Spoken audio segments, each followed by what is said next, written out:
Ladies and gentlemen, please welcome Mr. Abhishek, Mrs. Devika, and Oyon. Thank you. Thank you thank you thank you Thank you.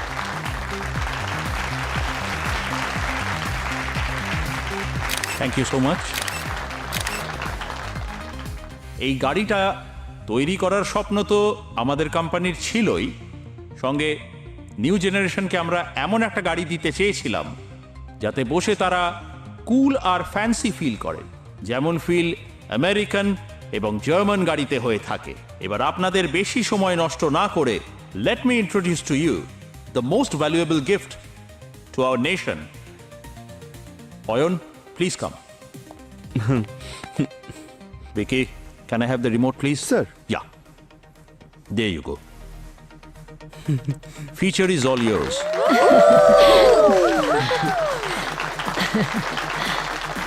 Introducing the new Booster.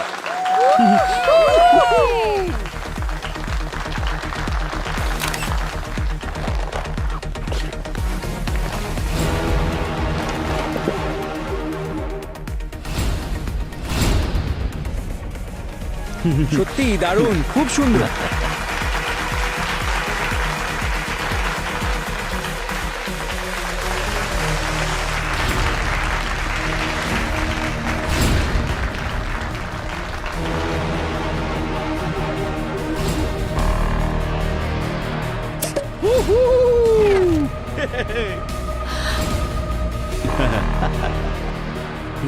হ্যাঁ,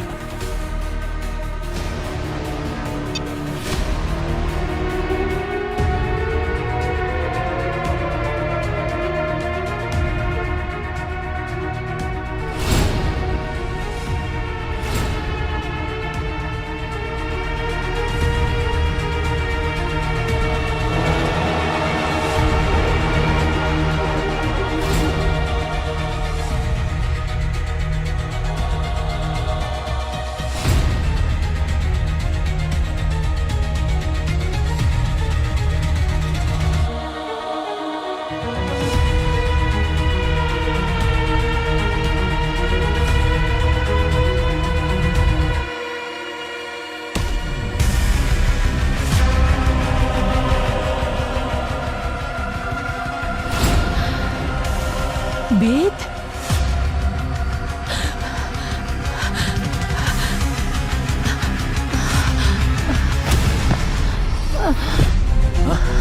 Devika! মা!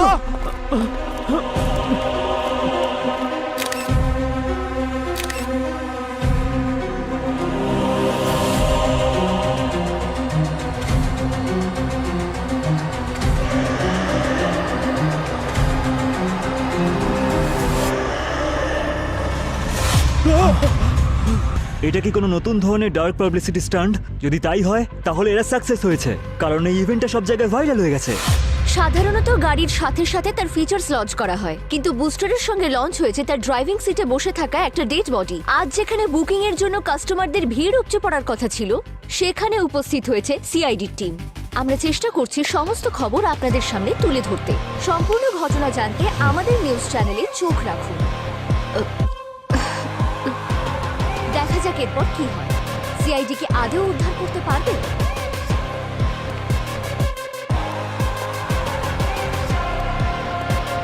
Sir, দেবিকার জ্ঞান ফিরেছে।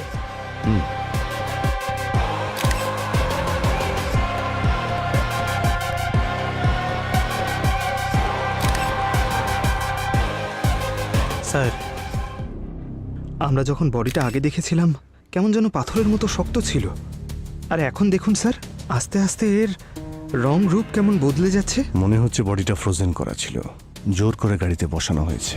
20 বছর আগে বেদ নিখোঁজ হয়ে গিয়েছিল, আজ হঠাৎ এরকম ভাবে এভাবে এখানে। এই বেদের সাথে আপনার কি সম্পর্ক? এনার প্রথম স্বামী এবং আমার কাজিন। স্যার, ওকে বেদের মতন দেখতে, কিন্তু বেদ নয়। 20 বছর ধরে বেদের খোঁজ নেই। আর হ্যাঁ, আর ওর বডিতে যে ট্যাটুটা আছে না, সেটা বেদেরই মতন। ও তো 20 বছর আগে লাদাখের বরফে। স্যার, আই এম শিওর কেউ আমাদের সঙ্গে প্র্যাঙ্ক করছে। আপনারা একটু চেক করুন না। আর আপনারা জানেন তো, 3D মডেল কত সহজেই পাওয়া যায়। এটা নকল।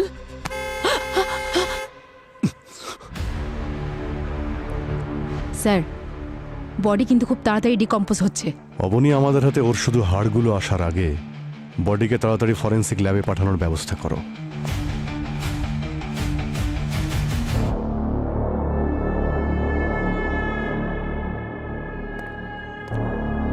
আমার টেস্ট কখনো মিথ্যে হয় না।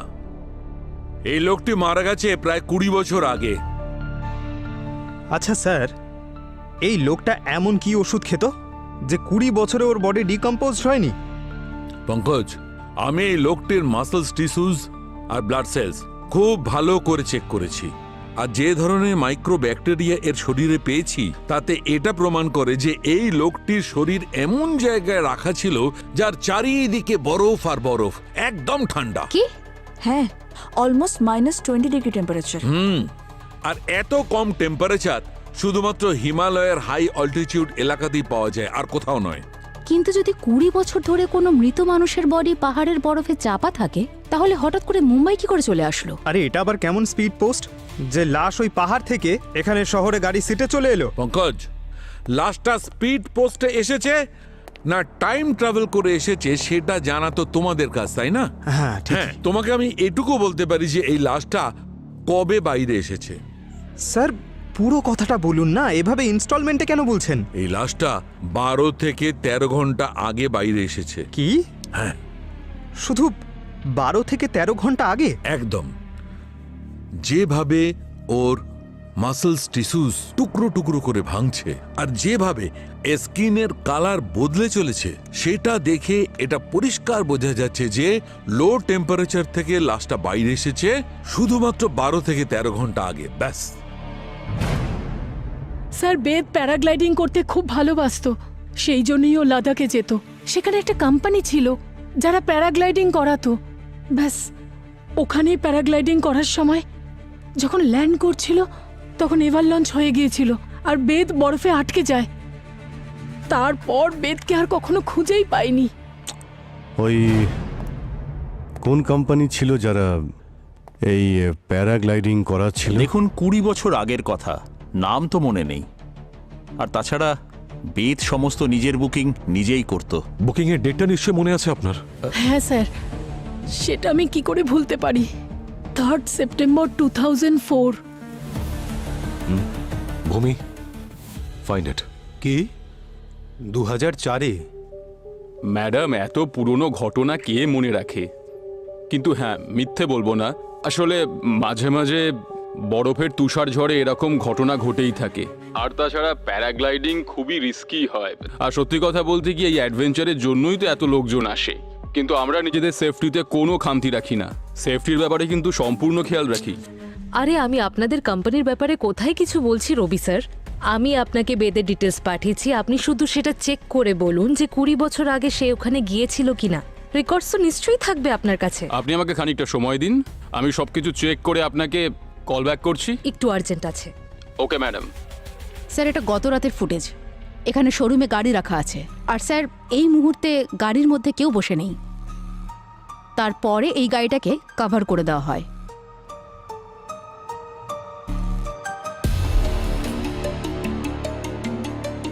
আর তারপরে আজ সকালে যখন এই গাড়িটাকে আনকভার করা হয়, স্যার দেখুন বেদের বডিটা ড্রাইভার সিটে দেখা যাচ্ছে।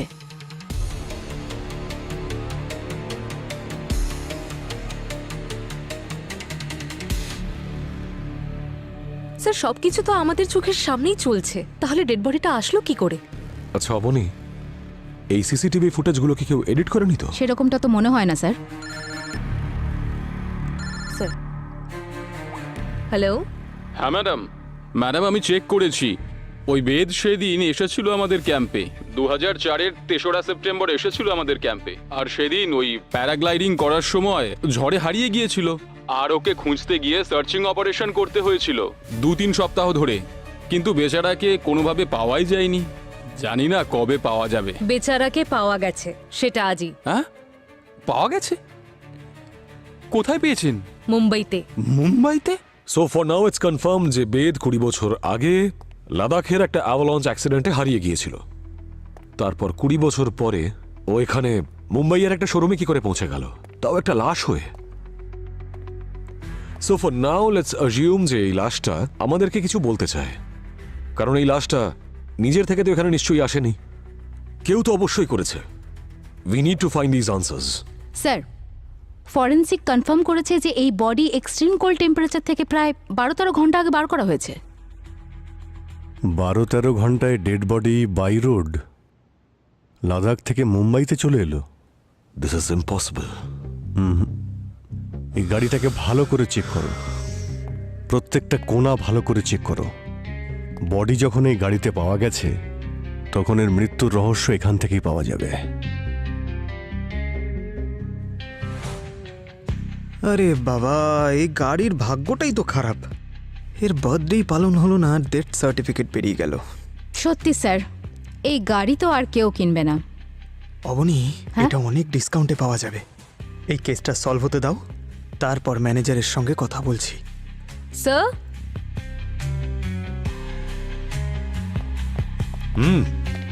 স্যার এখান থেকে খুব বাজে স্মেল বেরোচ্ছে। হ্যাঁ স্যার, কোনো কেমিক্যাল স্মেল মনে হয়। গাড়িটা তো একদম ব্র্যান্ড নিউ, তাহলে কোনো কেমিক্যালের স্মেল তো আসা উচিত নয়। হতে পারে বডিটাকে ডিকির মধ্যে লুকিয়ে রাখা হয়েছিল, আর তারপর এখান থেকে বের করার পরে বডিটা যাতে না পচতে পারে তাই কেমিক্যাল লাগিয়ে এখানে রেখে দিয়েছিল। আর যে ডেড বডিটা এখানে নিয়ে এসেছে হয়তো এখানেই লুকিয়েছিল। আরে একেবারেই হতে পারে স্যার। এই দেখুন না, অন্তত 2 মানুষ এখানে শুতে পারবে। পঙ্কজ, সব ঠিক আছে তো? ঠিকই আছে স্যার।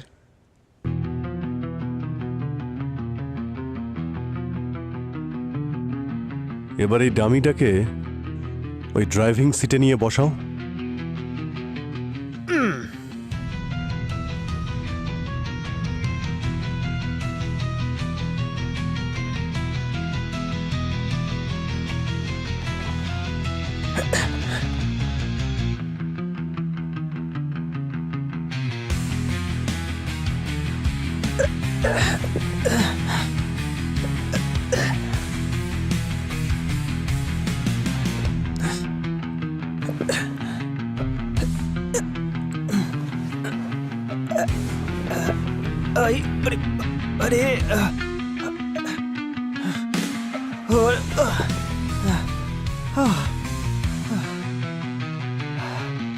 আমার অবস্থা খারাপ হয়ে গেছে স্যার। এটা তো কোনো শক্তিশালী লোকই করতে পারবে স্যার, একদম আমার মতো। যদি এতটাই কঠিন কাজ হয়ে থাকে তাহলে এটা নিশ্চয়ই কোনো পুরুষ করেছে। ভূমি, তুমি একবার ট্রাই করে দেখো তো। হয়ে যাবে স্যার।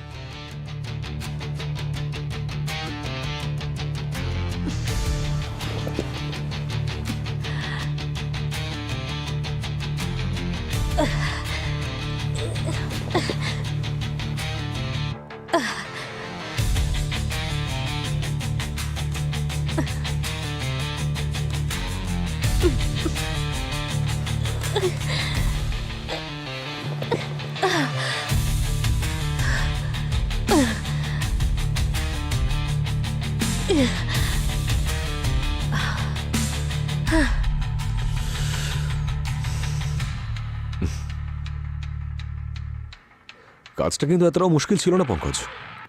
আসলে ওই সিটের মাঝখানে না আমার পা দুটো আটকে গেছিল, তাই এইভাবে বের করার চক্করে। আচ্ছা, তার মানে যে বডিটা শিফট করেছে সে পুরুষ বা মহিলাও হতে পারে।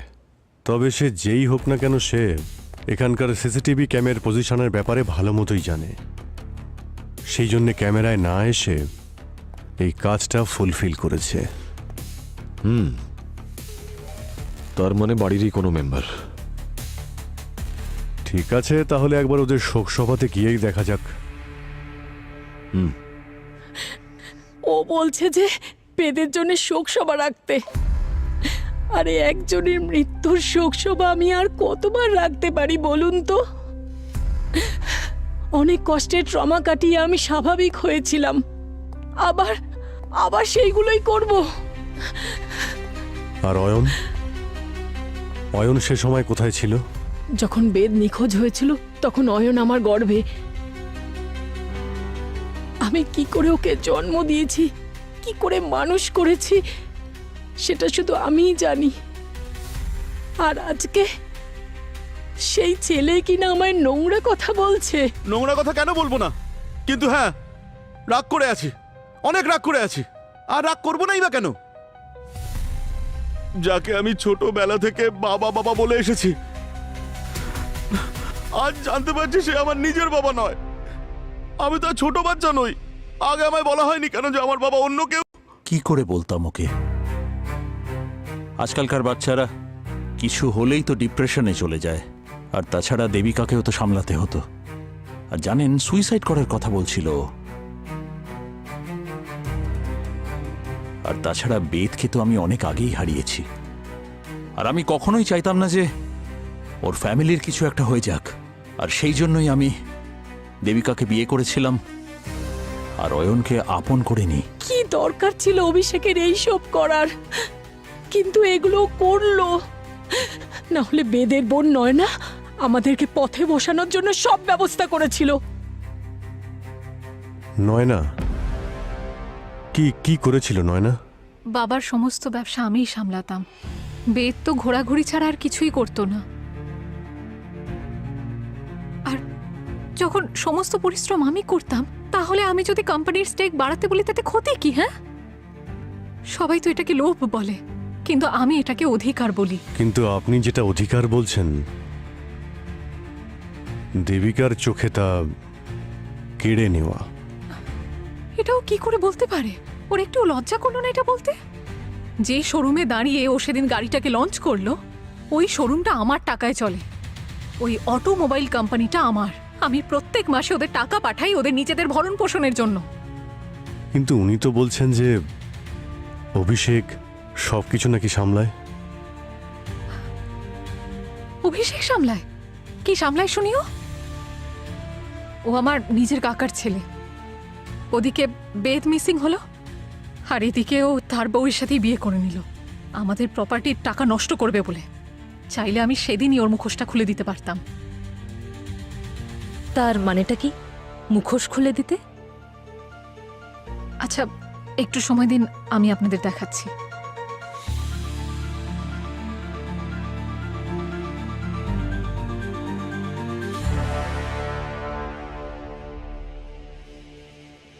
এই দেখুন স্যার, দেবিকার সাথে বিয়ে হওয়ার আগে অভিষেক শ্বেতা নামের কোনো এক মেয়ের সাথে কোর্ট ম্যারেজ করেছিল।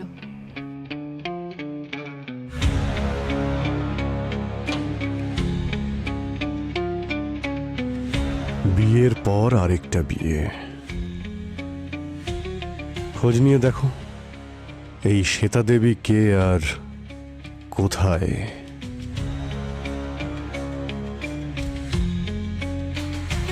5 মিনিটের জন্য দেখতে দিন না, উনি আমাদের ফ্যামিলি মেম্বার ছিলেন। স্যার আপনারা বোঝার চেষ্টা করুন, আমরা সবাইকে এখানে ঢুকতে দিতে পারি না। আরে ম্যাম। স্যার আপনারা যান প্লিজ, বিনা পারমিশনে আপনারা ভেতর ঢুকতে পারবেন না। কি ব্যাপার? ম্যাম, বেদ আমার হাজবেন্ড ছিল আর অয়ন ওরই ছেলে। আমরা আজ অবধি অয়নকে জানাইনি যে ও বেদের ছেলে। প্লিজ শেষবারের মতন ওকে একটু বাবার মুখটা দেখতে দিন না প্লিজ। এটা একটা ফরেন্সিক ল্যাব, অনেক কন্টামিনেশনের কাজ হয় এখানে। আর বডির কন্ট্যাক্টে আসার আগে বিভিন্ন রকমের প্রিপারেশন নিতে হয়। আপনারা যান, আগে পারমিশন নিয়ে আসুন, তারপরেই আপনাদের ভেতরে অ্যালাউ করতে পারবো আমি। ঠিক আছে, আমরা পারমিশন নিয়ে আসছি। এসো অয়ন। Thank you. এই অ্যাড্রেসটা শো করছে অবনী। Okay sir.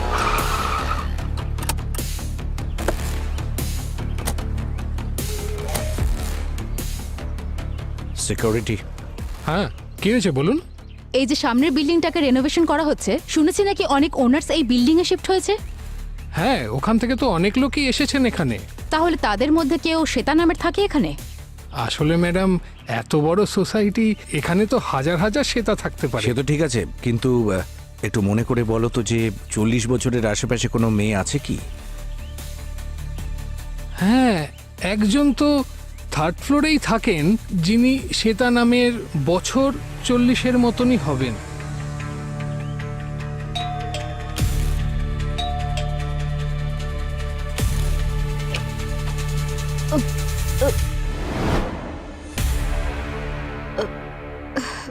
আপনি শ্বেতা?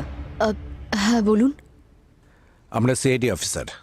আচ্ছা, একটা কথা বলুন যে গতকালের কার লঞ্চে আপনি দেবিকার শোরুমে ছিলেন তো? এক মিনিট। হ্যাঁ,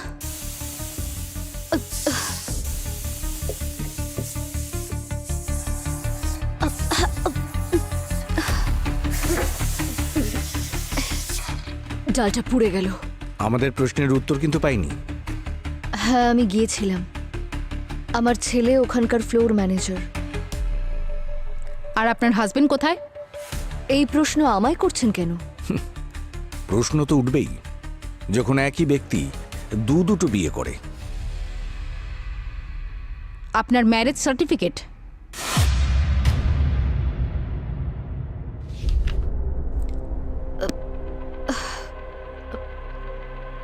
হ্যাঁ, অভিষেক আমার সঙ্গে কোর্ট ম্যারেজ করেছিল। আর ভিকি আমাদের দুজনেরই ছেলে।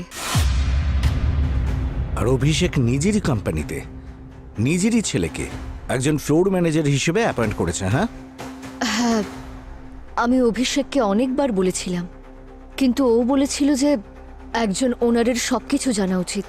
যখন ও যোগ্য হয়ে যাবে তখন ওকে ওর অধিকার দেওয়া হবে। আপনি তো জানতেন যে উনি দেবিকাকে বিয়ে করেছেন। বাধ্য হয়ে করেছিল, নইলে কাকাতুতো ভাইয়ের বউ আর সন্তানের জীবন নষ্ট হয়ে যেত। ওরা ভালো মানুষ, পরিবারের জন্য ভালোবাসাকে জলাঞ্জলি দিয়েছে। দেবিকা কি জানেন আপনি অভিষেকের স্ত্রী?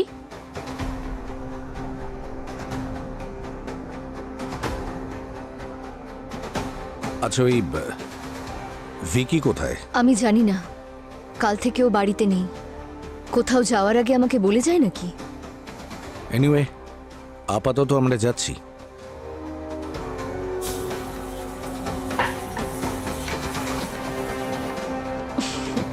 এই অভিষেক খুব বড় প্লেয়ার বলে মনে হচ্ছে। একদিকে নিজের বাবার কর্তব্য দেখাচ্ছে, আরেকদিকে নিজের ছেলেকে চাকর করে রেখেছে। ঠিক আছে, আপনি বডি দেখতে পারেন, কিন্তু কোনো জিনিসে হাত দেবেন না। গার্গিয়াদের দেখিয়ে দাও। Yes sir. বাবা অয়ন, দেখে নাও নিজের বাবাকে।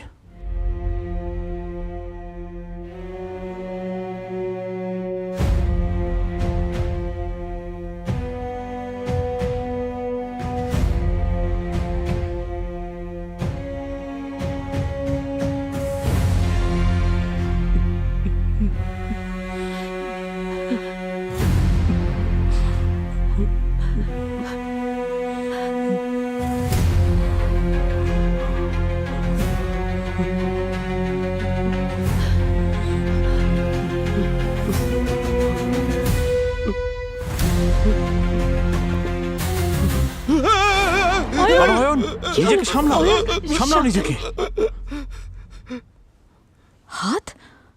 হাত কোথায় স্যার? কি হয়েছে? স্যার, বডির হাত নেই। কি বলছো? কি বডির হাত?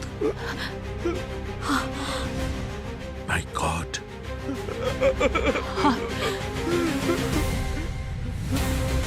দুটো হাতই কাটা। আরে গার্গি, এনার দুটো হাত কে কাটলো? ফরেন্সিক ল্যাব থেকে কে হাত চুরি করে নিয়ে গেল? একটু রিয়েলাইজ করতে পারছেন বিষয়টা? যেটা শুনতে কেমন লাগছে? যে সিআইডির ফরেন্সিক ল্যাব থেকে কেউ ডেড বডির হাত কেটে নিয়ে চলে গেল। যদি এই খবরটা কোনোভাবে লিক হয়ে যায় তাহলে সিআইডির রেপুটেশন একেবারে মাটিতে মিশে যাবে। I am sorry sir. You sorry? Yes sir, I am really very sorry. আমি জানি আমার অনেক বড় ভুল হয়ে গেছে, কিন্তু স্যার যদি আমার এই ভুলটা ধরে একটা অপরচুনিটি খুঁজে বার করতে পারি তাহলে। তার মানে এটা হচ্ছে যদি আমরা খুঁজে বার করতে পারি যে এই কাটা হাত দুটো কার কাজে লাগবে, তাহলে স্যার হয়তো আমরা এই কেসটা খুব অল্প সময়ের মধ্যে সলভ করতে পারবো। I think he is right. চুরি যখন হয়ে গেছে তখন এই সুযোগ আমাদের নিতে হবে। Yes sir. Super, mind blowing. না না, গুড গোয়িং, ভেরি গুড। কালকে স্টাফ ছাড়া ফরেন্সিক ল্যাবে আর কারা কারা এসেছিল? কেউ আসেনি স্যার। আমি তো রেজিস্টার আর আইডি কার্ড না দিলে কাউকে এখানে এন্ট্রি করতে দিই না। বড় বড় কথা বলো না, কেউ তো এখানে এসেছিল। রেজিস্টার দেখাও। হ্যাঁ sir. Shield and shine company, এরা দুজন কারা? স্যার এরা তো স্যানিটাইজারের লোক, ওরা তো রেগুলার আসতেই থাকে এখানে। হ্যাঁ স্যার, ওরা 2 সপ্তাহে একবার ভিজিট করেই। ফরেন্সিক ল্যাব, তাই স্যানিটাইজেশনের প্রয়োজন তো হয়ই। ওদের সঙ্গে টাই আপ আছে আমাদের স্যার।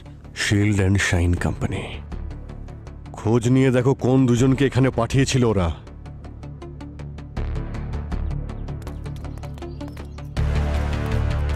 স্যার আমি সিস্টেমে চেক করার পরেই বলছি, কাল আমাদের স্টাফেদের যাওয়ার কথা ছিল কিন্তু যায়নি। শিডিউল ছিল কাল ভিজিটের, কিন্তু ওরা অন্য কোনো সাইটে আটকে গেছিল। কিন্তু এটা কনফার্ম, আমাদের স্টাফ যায়নি, এটা একদম নিশ্চিত। ঠিক আছে। এই শিডিউল তো এখানে যাতায়াত করা সবাই দেখতে পেয়েছে। আর এখানে সারাদিন কে কে এসেছিল? স্যার যারা এসেছিলেন সবার ডিটেলস ওখানেই আছে। এই অভিষেক, দেবিকা, অয়ন, আজকে এরা এখানে কি করছে? স্যার ডেড বডি দেখতে এসেছিলেন। অয়ন শেষবার তার বাবাকে দেখতে চেয়েছিল। স্যার ওরা তো কালকেও এসেছিল, আর পারমিশন ছাড়া আমি ওদের যেতে দিইনি স্যার। ওরা এখানে কালকেও এসেছিল? হ্যাঁ স্যার। আর এখানেই দাঁড়িয়েছিল যেখানে আজ আমরা দাঁড়িয়ে আছি? Yes sir. তাহলে তো এই শিডিউলে ওদেরও চোখ পড়েছিল। ওই যারা স্যানিটাইজেশন করতে এসেছিল তাদের মুখ তুমি দেখেছিলে? স্যার ওরা তো মাস্ক আর পুরো বডি কভার করে রেখেছিল, আমরা শুধু ডেটা এন্ট্রি করে ওদের ঢুকতে দিয়েছিলাম। যতক্ষণ না ওই হাতটা পাচ্ছি ততক্ষণ এই কেসটা আমাদের গ্রিপে আসবে না। ওই হাতটা আমার চাই অভিজিৎ।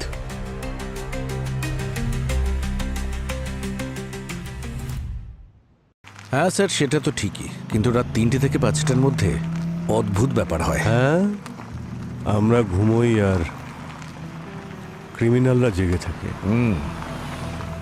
সেটা তো ঠিক।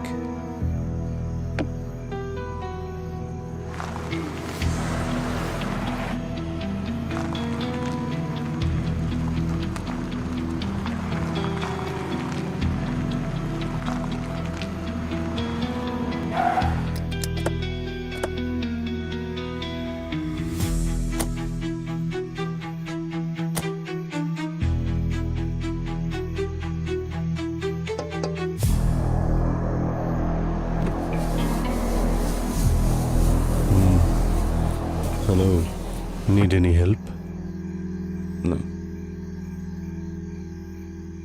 হ্যাঁ, সিআইডি। আপনি রাজেন নরক। রাজেন বাবু, আপনি এরকম একটা নির্জন এলাকাতে এত রাতে এখানে কি করছেন? নিজের গাড়িতে বসে আছি। না, আই এম জোকিং, সরি। আপনারা সিআইডি অফিসে আপনাদেরকে বলতেই পারি। আসলে ব্যাপারটা হলো স্যার, ওই রেড সানের ব্যাপারটা নিয়ে না আমার ঘুম আসছিল না, তাই গাড়ি নিয়ে একটু আর কি। রেড সান? আপনারা রেড সানের ব্যাপারে শুনেননি?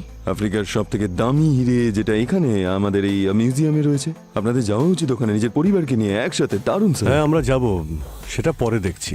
এখন আপনি একটু ডিকিটা খুলুন তো। Dickey sir? কিছু নেই স্যার ডিকিতে। দেখেনি না?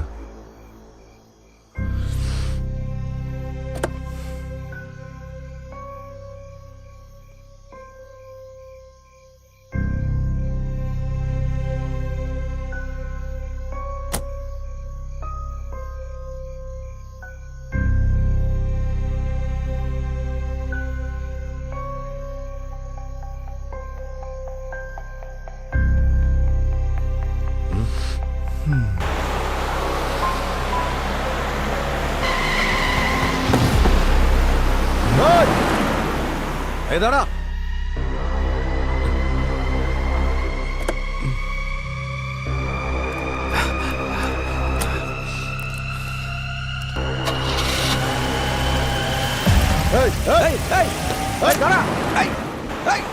দাঁড়া বলছি, দাঁড়া।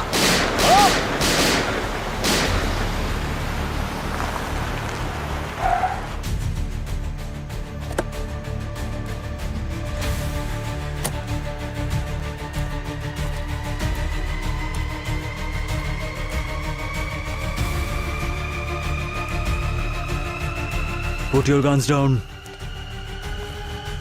এই যে আমরা সিআইডি থেকে।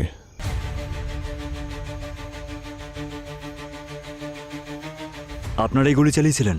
আগে হ্যাঁ, গুলি আমরাই চালিয়েছি। আমরা প্যাট্রোলিংয়ে ছিলাম আর এখানে একজন দাঁড়িয়ে ছিল। আমাদের সন্দেহ হয় আর ডিকিটা খুলে দেখাতে বলি, কিন্তু সুযোগ পেয়েই পালিয়ে যায়। কিরকম দেখতে ছিল?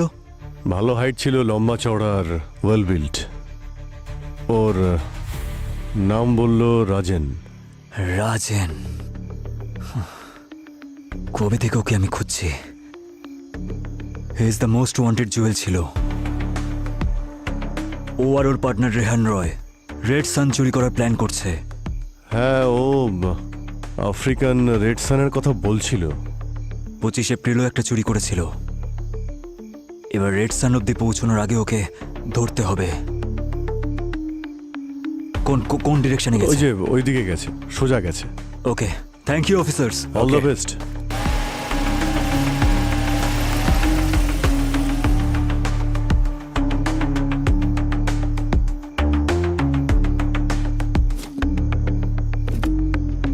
ও মাই গড, হাত! কিন্তু একটা জিনিস দেখো, ফিঙ্গারপ্রিন্টের যে স্কিনগুলো সেগুলো তুলে নিয়েছে। স্যার, ওই যে হাত খুঁজছিলাম ওরা ফেলে দিয়ে গেল।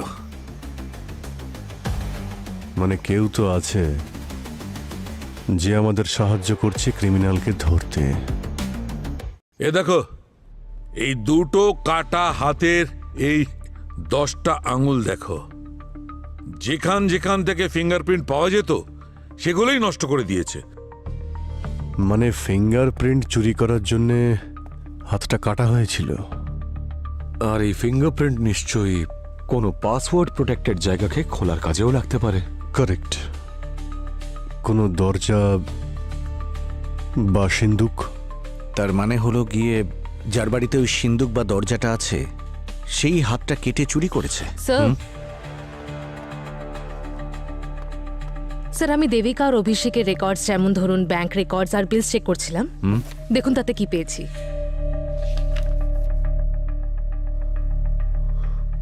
হোয়াট?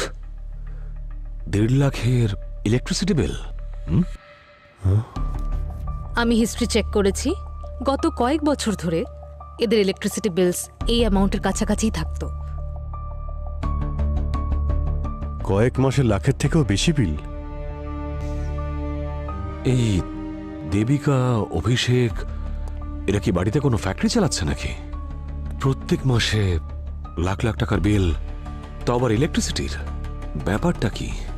এত এসি কেন চালাচ্ছে এরা? মানে ঘরের ভেতরে সিমলা বানাবে নাকি? এক মিনিট, কি বললে তুমি? স্যার, আমি তো বললাম যে ঘরের ভেতরে সিমলা বানাবে নাকি। সিমলা? লাদাখও তো বানাতে পারে। পঙ্কজ, তুমি এক্ষুনি লাদাখের উদ্দেশ্যে রওনা হও, এক্ষুনি। যে ক্যাম্পিং কোম্পানির থ্রুতে বেদ প্যারাগ্লাইডিং করেছিল তার সব ডিটেলস বের করো। সব প্রুফ চাই আমার। Okay sir. যাও। অভিজিৎ, কাল রেড করার একটা প্রিপারেশন নাও। শিওর। এবার এই কাটা হাতই ওই খুনি অবধি আমাদের পৌঁছে দেবে।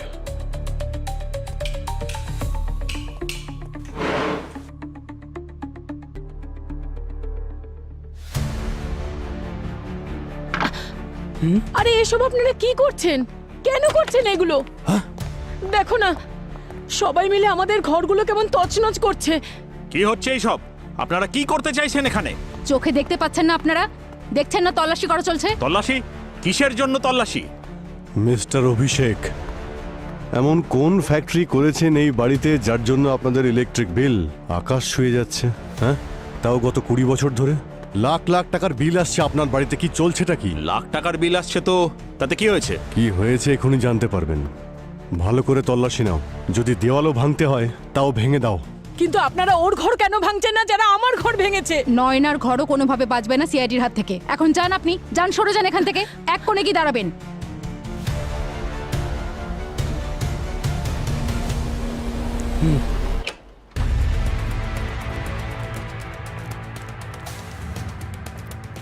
আমাদের কাছে সার্চ ওয়ারেন্ট আছে, ভালো করে পড়ুন।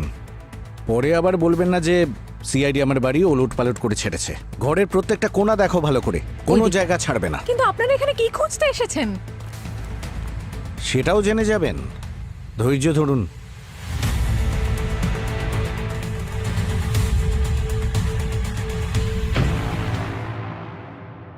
স্যার আমি ম্যাডামকে তো ফোনে সবকিছু বলে দিয়েছি, কিভাবে ওই বেদ বরফের ঝড়ে হারিয়ে গিয়েছিল। আমার কাছে কিছু নিউজ পেপারে কাটিংও আছে ওই দিনের। এই দেখুন, যেদিন অ্যাক্সিডেন্ট হয়েছিল। এসব তো ঠিক আছে, আপনারা এখানে ক্যাম্পে গ্রুপের ছবি তোলেন তো নাকি? হ্যাঁ স্যার, অবশ্যই। তাহলে 2004-এর 3 সেপ্টেম্বর বেদের গ্রুপের ছবিটা দেখান তো। স্যার এখন 20 বছর আগের ছবি কোথা থেকে পাবো স্যার? আছে স্যার, পুরনো অ্যালবামে পেয়ে যাব। চুপ কর, তুই কিছু জানিস? স্যার ও কিছুই জানে না। 1 মিনিট, ফটো নিয়ে এসো। হ্যাঁ স্যার,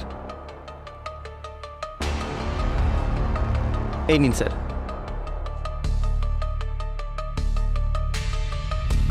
এর মধ্যে বেদ কে বলো? এই যে বোকা বানাচ্ছ? বেদকে কেমন দেখতে আমি ভালো করেই জানি। যা জিজ্ঞেস করছি সত্যি সত্যি বলো, না হলে এক্ষুনি তোমাকে। না না না স্যার, আমি সব কিছু বলছি।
স্যার?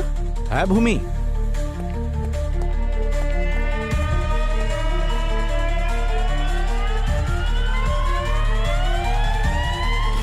ডেফিনেটলি এখানে কিছু আছে।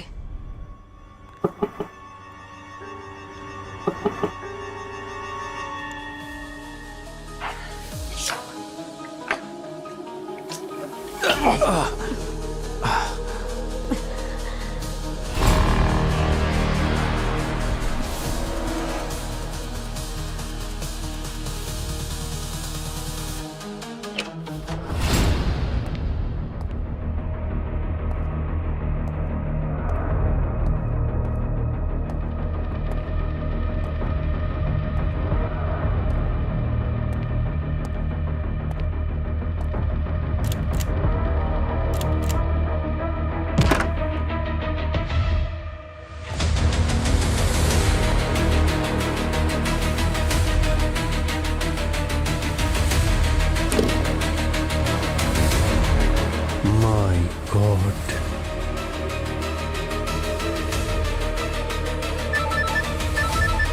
হ্যাঁ পঙ্কজ। স্যার এখানে বেদের সব এন্ট্রি ফেক। ও এখানে কোনোদিন প্যারাগ্লাইডিং করতে আসেইনি। যাবেও বা কি করে? 20 বছর ধরে তো ও এখানেই ফ্রিজারে পড়ে আছে, দেবিকার বেসমেন্টে।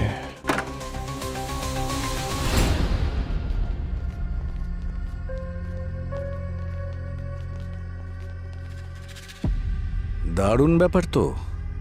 বেসমেন্টের নিচে লকার তৈরি করা হয়েছে। নয়না দেবী, আপনি এই ডিজিটাল লকারের পাসওয়ার্ড দেবেন নাকি এর জন্য আমাদেরই কাজ করতে হবে?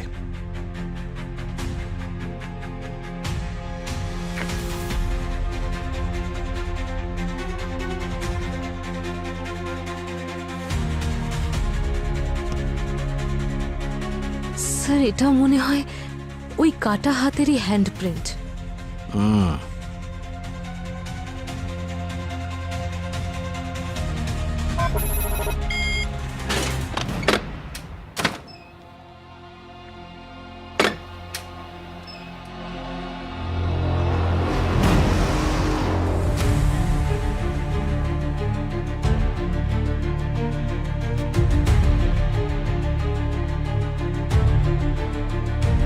এত সব সোনা,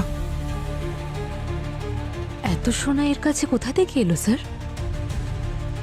এটা তো নয়না ম্যামই বলবেন। বিউরোতে গিয়ে ওখানে ওনার ফ্যামিলি গেট টুগেদার হবে। কিন্তু এত সোনা আপনাদের কাছে এলো কোত্থেকে? বাবা নিজের সমস্ত ব্ল্যাক মানি গোল্ডে কনভার্ট করে বেদের নামে রেখে গেছিলেন। বেদ মিসিং হয়ে যাওয়ার পর আমি খুব চেষ্টা করলাম ওই ডিজিটাল লকারটা খোলার, কিন্তু ওটা শুধু বেদের ফিঙ্গারপ্রিন্ট দিয়েই খোলা যেত।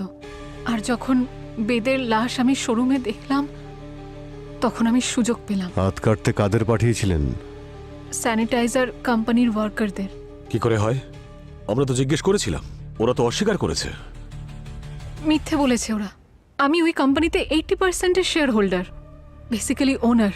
ওরা আমার কথা অস্বীকার করতেই পারবে না। টাকার লোভ মানুষকে কত নিচে নামিয়ে দেয়, সম্পর্কের কোনো গুরুত্বই থাকে না। আর আপনাদের তো এনার মতন সোনা পাওয়ার কথা ছিল না, আর না টাকা। তাহলে বেদকে মারার রিজন? ভালোবাসা, যেটা আমার প্রয়োজন ছিল। বেদের সঙ্গে আমার বিয়ে হয়েছিল ঠিকই, কিন্তু ভালোবাসা পাইনি। বিয়ের 1 বছর পর আমার সঙ্গে অভিষেকের দেখা হয়। আমার মনে হয়েছিল যে হয়তো আমি এটাই চাইছিলাম। আমিও তো দেবিকার প্রেমে পড়েছিলাম, কিন্তু একটা ব্যাপারে সিকিউরিটি ছিল। যদি আমি দেবিকাকে বিয়ে করি তাহলে ওর যা প্রপার্টি আছে সমস্ত কিছুর মালিক আমিও হব।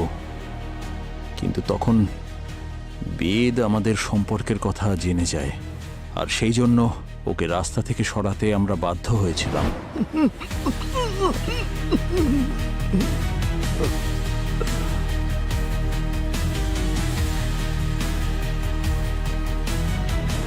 কিন্তু কিন্তু ওকে মারার পর আমরা জানতে পারলাম যে একটা পৈতৃক সিন্ধুক আছে, আর সেটা পাওয়ার জন্য আমাদের বেদের লাশ ভালো করে সামলে রাখতে হবে, কারণ ওর লাশই এই সিন্ধুকের চাবি। অনেক বছর অপেক্ষা করেছেন আপনারা, 20 বছর। তারপর আপনাদের একটা গল্পের দরকার ছিল যে বেদ প্যারাগ্লাইডিং করতে গিয়ে মারা গেছে, তাই না? হ্যাঁ, লাদাখের ওই ক্যাম্পিং কোম্পানির মালিককে আমি 10 লাখ টাকা দিয়েছিলাম, যাতে ও এই মিথ্যে খবরটা ছড়াতে পারে। হ্যাঁ, এত বছর ধরে ওর বডিটাকে আমরা লুকিয়ে রেখেছিলাম, কিন্তু আমি জানি না যে ওই দিন শোরুমে ওর লাশ কিভাবে এলো। ওকে অয়ন নিয়ে এসেছিল।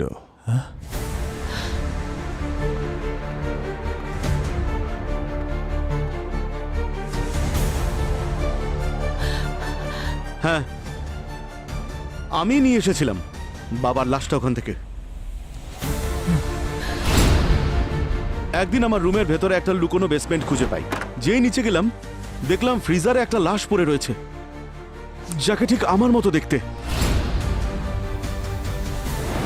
তাই আমি এদের দুজনকে এক্সপোজ করার জন্য ভিকির হেল্প নিয়ে বাবার লাশটা গাড়ির মধ্যে ঢুকিয়ে রেখে আসি।